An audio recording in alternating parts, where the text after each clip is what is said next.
नमस्कार दोस्तों, जय श्री राम। मैं आपका दोस्त संजीवनी मिश्रा आपके सामने दोबारा उपस्थित हुआ हूँ कुछ जरूरी बातें और कुछ मुद्दे लेकर। कल हमने चर्चा की थी यूजीसी कानून को लेकर। यूजीसी कानून बहुत दूर पकड़ चुका है और जहाँ तक कह रहे हैं सामाजिक समरसता के लिए बनाया गया कानून है। उसके बारे में मैंने कल बातें की थी, जो मेरे विचार थे मैंने रखे थे। पर उससे जुड़ी मुद्दा, उससे जुड़ी बात, ये कानून सरकार को लाना क्यों पड़ा, क्या वजह रही क्योंकि ये कानून आनन फानन में लाना पड़ा, जबकि 2012 में ये कानून ऑलरेडी था। तो इसको लाने की जरूरत क्यों पड़ी। आज मैं देख रहा था, जब से मोदी सरकार बनी है, सेंटर में बीजेपी सरकार है, आज लगभग 12 साल हो चले हैं। 12 सालों में ऐसे कितने एग्ज़ाम हुए हैं जिसमें पेपर लीक हुआ, धांधली हुई, पेपर कैंसिल हुआ, युवाओं का समय खराब हुआ, हरासमेंट हुई, परेशानी हुई, युवा सड़कों पर उतरे, लाठियों का सामना पड़ा, दंडों का सामना करना पड़ा, विरोध प्रदर्शन चलते रहे। सिर्फ उनका गुनाह क्या था कि वो लोग अपने एक उज्जवल भविष्य की कामना लिए हुए इन एग्ज़ामों को देने गए थे। और जितने भी फार्म आते हैं आप सभी लोग जानते हैं, जनरल कैटेगरी, ओबीसी कैटेगरी के लिए फ़ीस होती है और फीमेल कैटेगरी के लिए भी कई फार्मों में फ़ीस है और कईयों में नहीं भी है। पर शेड्यूल कास्ट कैटेगरी के लिए किसी भी फार्म में फ़ीस नहीं है। तो ये जो यूजीसी है, जो एग्ज़ाम कंडक्ट करा रही है, या जो भी एकेडमियाँ हैं, या जो बड़े रिसर्च अनुष्ठान है, संस्थान हैं जो एग्ज़ाम कंडक्ट करा रहे हैं, उन सब की आय कहाँ से हो रही है। हम ही लोग, जो लोग फार्म भर रहे हैं, जिनको फ़ीसें पे कर रहे हैं, उसके ब्याह पे ये फ़ंड इकट्ठा करते हैं। फ़ंड इकट्ठा करने के बाद एग्ज़ाम कंडक्ट कराया जाता है, सेवाएं दी जाती हैं। उसके बाद में निष्कर्ष क्या निकलता है? पेपर लीक हुआ, जिन्होंने फ़ीसें भरी उनकी फ़ीसें बर्बाद हो गई, उनका कैरियर ख़त्म हो गया। और जब वो अपने हक़ों के लिए सड़कों पे उतरे, आवाज़ें उठाई, तो सामना करना पड़ा लाठियों का, डंडों का, प्रताड़ना का। क्योंकि इस समाज में अपने हक के लिए आवाज़ उठाना आज के समय में गुनाह बन गया है। आज स्वर्ण समाज अपने लिए आवाज़ उठाने लगा तो उसके लिए भी पुरजोर विरोध किया जा रहा है। छात्रों ने अपने लिए आवाज़ उठाई तो उनको विरोध का सामना करना पड़ा। एग्ज़ाम कैंसिल हुए, करियर ख़राब हुए, उम्रें निकल गई कईयों की जिनके लास्ट टाइम थे। उसमें गुनाह क्या था छात्रों का कि उनके मन में सपना था अपने भारत को आगे बढ़ाने का, समृद्ध करने का, घर परिवारों को खुशहाल बनाने का, अपने आप को काबिल कहलाने का। पर मिला क्या? Paper leak, paper cancel, vacancy cancel. वजह किसकी? करने वाले कौन? जो ये संस्थाएं चला रही हैं, या उन संस्थाओं में बैठे हुए जो लोभी लोग हैं, वो इस सारे ताने बाने को उधेड़ के रख दिया। तो छात्र अपनी आवाज़ ना उठा पाए, उनको कैसे डाइवर्ट किया जाए ताकि वो सड़कों पर ना उतरे, विरोध प्रदर्शन ना करें। तो सरकार ने ये सोचा एक नया कानून लाया जाए, यूजीसी। उसमें छात्रों को ही बांट दिया जाए, सवर्णों में, ओबीसी में, ईडब्ल्यूएस में, महिलाओं में,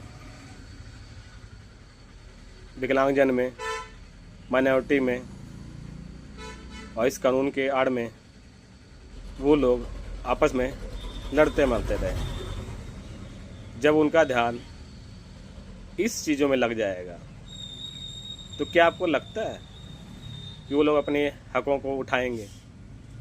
क्योंकि उनका सारा समय तो इसी चीज़ में लगा रहेगा कि वो दोषी, वो निर्दोषी, उसने गलत कहा, उसने सही कहा। कमेटियों में जाएगा, जांचों में बैठेगा, उसी में उसका मन मस्तिष्क डिस्टर्ब रहेगा। और किसी चीज़ को प्राप्त करने के लिए आपको लक्ष्य साधना जरूरी होता है, आपका फोकस होना जरूरी होता है। और फोकस ही आपका डाइवर्ट कर दिया जाए तो आप क्या कर पाएंगे? तो सरकार, छात्र की कोई जात नहीं होती। छात्र वो होता है जो कुछ सीखने की इच्छा रखता है, कुछ सीखना चाहता है, कुछ करना चाहता है, कुछ आगे बढ़ना चाहता है। छात्रों में जातियों को इन्वॉल्व करने का कोई रोल नहीं उठता। और रही बात स्वर्ण समाज से, ओबीसी समाज से जो फार्म भर रहे हैं, उन्हीं से ये यूजीसी चल रहा है, या जो भी शैक्षणिक संस्थान चल रहे हैं उनकी फीसों से चल रहे हैं। जो भी सरकारें चल रही हैं, सरकारी फार्म चल रहे हैं, सरकारी वैकेंसियाँ निकल रही हैं, वो OBC, general category, female category जो फीसें भर रहे हैं, उनकी वजह से ये चीज़ें संपन्न हो पा रही हैं। और उन्हीं लोगों के खिलाफ हथियार लेके आया गया, उनसे पैसे भी लिए जा रहे हैं, उनको हरास भी किया जा रहा है, उनका करियर भी ख़राब किया जा रहा है, आवाज़ उठाने भी नहीं दी जा रही है। तो कैसा भारत चाहते हैं हम? क्या हम नहीं चाहते कि हम विकसित बने, काबिल बने, योग्य हों, योग्यताओं के हिसाब से नौकरियां मिलें, जो जिस काबिल है उसको हिसाब से नौकरी, पद, उन्नति, रहन सहन मिलना चाहिए। पर यहाँ क्या चल रहा है? आपस में इनको बांट दो, इनको लड़ा दो, आपस में उलझे रहेंगे। ना ये नौकरियों के लिए आएंगे, ना ये सड़कों पे आएंगे, ना धरनों पे आएंगे। और अगर आए भी तो ये आपस में लड़ने मरने के लिए आएंगे, जाति बनकर, छात्र ना बनकर जाति बनकर। जो SC/ST का है वो जनरल को परेशान कर रहा है, जनरल क्या है वो उसको परेशान कर रहा है, ओबीसी उसको परेशान कर रहा है, फीमेल उसको परेशान कर रही है। सब एक दूसरे से परेशानी में लड़ते मरते रहे। तो क्या इससे वाकई में सामाजिक विकास हो सकता है? कैसे बराबरी हो पाएगी? यूजीसी और हमारे शिक्षा मंत्री धर्मेंद्र प्रधान जी कह रहे हैं कि बराबरी करने के लिए हमने प्रयास किया। तो मैं ये बात पूछना चाहूँगा, क्या वाकई में बराबरी हो सकती है? सभी के घरों में भाई बहन हैं, माँ बाप हैं, चाचा ताऊ हैं, क्या सब बराबर हैं? क्या उनके माँ बाप ने उनकी परवरिश में कोई कमी की, या उनकी पढ़ाई में कोई कंजूसी की, या उनसे कोई भेदभाव किया? एक घर में 5 भाई हैं। मैं बाहर दूर की बात नहीं लेता, अपने घर की बात लेता हूँ। मेरे पिताजी 5 भाई थे। 5 भाइयों में मेरे पिताजी प्राइवेट नौकरी कर रहे हैं। एक भाई सरकारी नौकरी जंगल विभाग में थे, एक भाई उनके वो भी जंगल विभाग में थे, एक खेती कर रहे थे और एक पढ़ाई कर रहे थे। आज वो किसी मिल में नौकरी कर रहे हैं, जो सबसे छोटे वाले हैं। तो क्या 5 भाइयों को पढ़ाने के लिए या उनको उनका जीवन अच्छा बनाने के लिए उनके माँ बाप ने कोशिश नहीं की? पर क्या बराबर हो पाए? नहीं हो पाए। हो भी कैसे सकते हैं? सबकी अपनी मेहनत, सबकी अपनी लगन, सबके अपना लक्ष्य, सबका अपना तरीका होता है। जो जिस काबिल था वो उस लाइन में चला गया, उसकी काबिलियत पे ध्यान दिया गया, ना कि बराबरी करने पे। क्या मोदी की बराबरी राहुल गांधी से हो सकती है? क्या अमेरिका की बराबरी भारत से हो सकती है? क्या रशिया की बराबरी यूक्रेन से हो सकती है? क्या इजराइल की बराबरी ईरान से या फिलिस्तीन से हो सकती है? नहीं हो सकती, क्योंकि सब चीज़ अपनी अपनी क्षमताएँ हैं। इजराइल की अपनी क्षमताएँ हैं, फिलीपींस की अपनी क्षमताएँ हैं, हर देश की अपनी क्षमताएँ हैं, हर इंसान की अपनी क्षमताएँ हैं, अपनी योग्यताएँ हैं। जिस हिसाब से जो योग्य है उस हिसाब से वो उस गुण को लेके आगे बढ़ रहा है। सऊदी अरब तेल के लिए माना जा रहा है, अमेरिका शक्ति के लिए जाना जा रहा है, रशिया भी शक्ति के लिए जाना है। क्या दोनों की शक्तियाँ बराबर हैं? क्या दोनों बराबर हैं? या कोई देश जितनी कंट्रियाँ बनी हैं क्या सब बराबरी में है? कहीं कोई अमीरी गरीबी नहीं है, कहीं कोई भेदभाव नहीं है, कहीं कोई नस्ल भेदभाव नहीं है, हर जगह है और होता रहेगा। कौरव और पांडव, महाभारत का हम लेते हैं, कौरव और पांडव क्या बराबरी कर पाए? क्या मांगा था पांडवों ने? सिर्फ 5 गांव, पर नहीं दे पाए। बराबरी भी नहीं मांगी थी, ये 5 गांव मांगे थे, तो भी नहीं हो पाया। उसके लिए कितना खून बहाना पड़ा, कितनी लड़ाइयाँ लड़नी पड़ी, क्या युद्ध चला, त्राहिमाम त्राहिमाम हो गया। पर अंत रिजल्ट क्या निकला? क्या कौरव पांडव बराबर हो गए? नहीं हो पाए। इतना कुछ करने के बाद में भी रशिया यूक्रेन लड़ रहे हैं, इजराइल फिलीपीन लड़ रहे हैं, क्या बराबर हो पाए? बराबरी हो ही नहीं सकती। गुजरात की बराबरी क्या बिहार कर सकता है? बंगाल की बराबरी क्या बिहार कर सकता है? पंजाब की बराबरी क्या दूसरा राज्य बराबरी कर सकता है?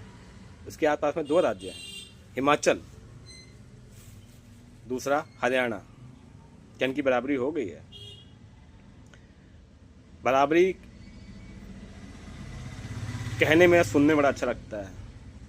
सभी माँ बाप के यहाँ औलादें हैं, सबके बच्चे हैं, हर कोई चाहता है कि कामयाब बने। कभी किसी माँ बाप ने चाहा कि मेरे 5 बच्चे एक बराबर हो जाएं या हो जाएंगे या हम कर देंगे? नहीं कर पाए, क्योंकि अगर हम इस जगह जाएंगे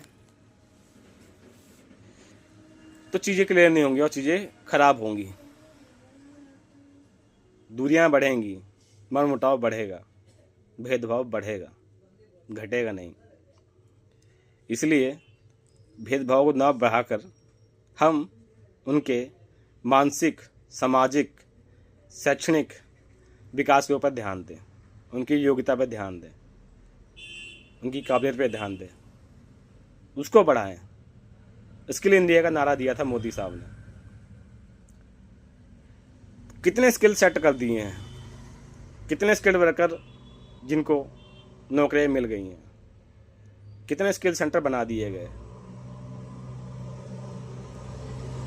अब बने तो उसमें कितने काबिल हुए। एक टीचर क्लास में पढ़ाने जाता है, एक टीचर पूरी क्लास में 60 बच्चों को 50 बच्चों को पढ़ाता है, क्या सभी बराबर अंक लेके आते हैं या उस टीचर के पढ़ाने में कोई खोट था? पढ़ाया उसने सबको, उसी में कोई 100 नंबर लेके आया, 100 में से कोई 100 में से 90 लेके आया, कोई 100 में से 60 लेके आया और कोई माइनस में आया, कोई फेल हो गया। तो इसमें गलती किसकी थी? आप क्या कहना चाहेंगे? शिक्षक की गलती थी या बच्चे की कमी थी? इसमें ना शिक्षक की कमी थी ना बच्चे की कमी थी, सिर्फ समझ की कमी थी।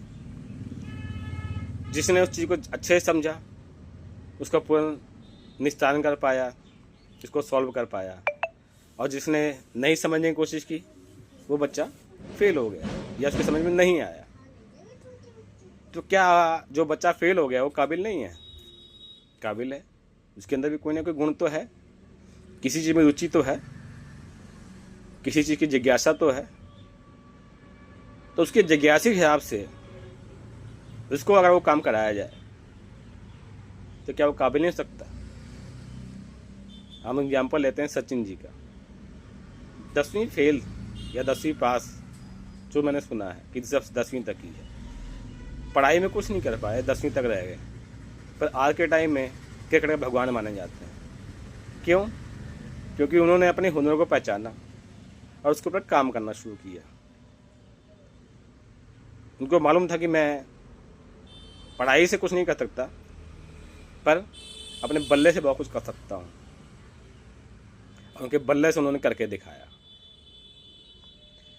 और आज क्रिकेट भगवान के नाम से जाना जाता है। इसलिए सरकार से विनती करूँगा कि सरकारें जात पात बढ़ाने की बजाय उनको घटाने का प्रयास करें, और स्किल इंडिया की बात करते हैं तो स्किल देने की कोशिश करें, स्किल छीनने की कोशिश ना करें। विकसित भारत बनाने की बात करते हैं, आत्मनिर्भर भारत बनाने की बात करते हैं। आज 85 करोड़ लोग राशन के ऊपर सरकार के ऊपर निर्भर है।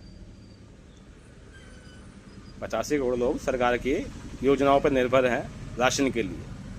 तो आपने इसको आत्मनिर्भर बनाया कि आपके ऊपर निर्भर बनाया? बात करते हैं रोजगार की। रोजगार में मैंने डाटा निकाला गूगल से, तो इसमें 2004 से 2014 तक 47.15 करोड़ लोग को एम्प्लॉयमेंट दिया जा चुका था, या एम्प्लॉयड थे किसी तरीके से, चाहे नौकरी पेशा थे या चाहे अपने धंधे के थ्रू या किसी तरह। और आज के टाइम में 64.33 करोड़ लोग को एम्प्लॉयमेंट दिया जा चुका है गूगल डाटा के हिसाब से। जब 64.33 करोड़ लोग रोजगार मिल चुका है, तो 85 करोड़ लोगों को राशन देने की जरूरत क्यों पड़ रही है? क्या आप वाकई में हमको विकसित भारत की ओर ले जाना चाहते हैं, या हम लोग को कोई हुनर विकसित ना हो जाए, हम पढ़ लिख ना जाएं, हम काबिल ना हो जाएं, सवाल ना पूछने लगें, उससे रोकना चाहते हैं?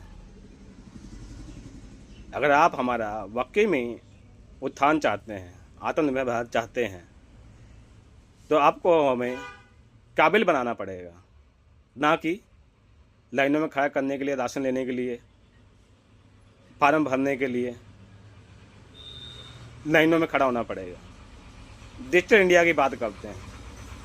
आज डिजिटल इंडिया के हिसाब से हर देश ने, चाइना ने, अमेरिका ने, जो पूरे वर्ल्ड पे राज कर रही हैं, सब ने अच्छे अच्छे सॉफ्टवेयर, अपने अपने ऐप्स बना रखी हैं जो वर्ल्ड लेवल पर चल रही हैं, या वर्ल्ड लेवल पर नहीं भी चल रही हैं तो अपने देश में तो चला ही रहे हैं।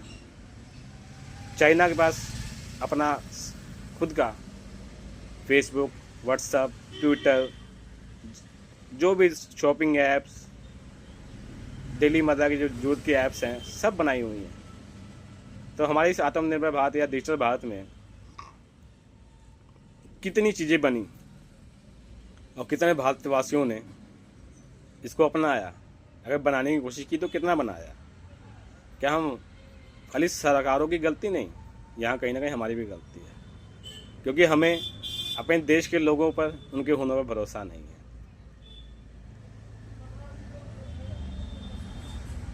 हर इंसान परफेक्ट नहीं होता, पर अभ्यास से परफेक्ट हो जाता है। कबीर जी का दोहा है, कर कर अभ्यास ते जड़मती होत सुजान, रसरी यावत जावत ते सिर पर पड़त निशान। मान लीजिए कोशिश तो कर रहे हैं, बना तो रहे हैं, आजमाइए तो, चलाइए तो हमारी ऐपों को, हमारी चीज़ों को, अपने भारत की बनी हुई वस्तुओं को, भारत में बनाए हुए संस्थानों को। हमें क्यों बाहरी देशों पर ज़्यादा भरोसा है, बाहरी लोगों पर ज़्यादा भरोसा है, अपने लोगों पर भरोसा नहीं है? होती हैं गलतियाँ, सरकारों से भी होती हैं, जनता से भी होती है। तो क्या वो दोषी हो जाएंगे? नहीं, सबको एक मौका देना चाहिए सुधार करने का, इम्प्लीमेंट करने का। चंद्रयान लॉन्च किया गया था, विफल हुआ, तो क्या उसके बाद उन्होंने ट्राई नहीं की, कोशिश नहीं की, दोबारा चंद्रयान नहीं लॉन्च किया और सक्सेसफुली लॉन्च किया? तो फिर हमको, समाज को, सरकार को अपनी रवैया, दृष्टिकोण, माइंडसेट बदलने की ज़रूरत है और हम लोगों का जीवन स्तर विकसित भारत बनाने के लिए, आगे बढ़ाने के लिए उस पर कार्य करने की ज़रूरत है। ना कि हमें आपके ऊपर, सरकार के ऊपर निर्भर होने की ज़रूरत है। सरकार को चाहिए, अगर आपका डाटा सही है तो 64 में 33 करोड़ लोग नौकरी ले चुके हैं 2024 तक के डाटा में, फिर 85 करोड़ लोगों को राशन क्यों देना पड़ रहा है, जो कि 2/3 संख्या होती है अपने भारत की जनसंख्या की। सोचिएगा जरूर, मैंने कुछ बातें रखी हैं आपके सामने में, समझिएगा जरूर। और अच्छी लगी वीडियो तो लाइक और सब्सक्राइब जरूर कीजिएगा अगर ऐसी वीडियो और चाहते हैं, क्योंकि तथ्यों पे बात होनी चाहिए, तर्कों पे नहीं। तर्क से चीज़ें खराब होती हैं, तथ्यों से चीज़ें सही होती हैं। तो तथ्यों को अपनाएं, तर्कों को नहीं। धन्यवाद। जय श्री राम, जय हिंद, जय भारत। मैं आपका दोस्त अंजनी मिश्रा।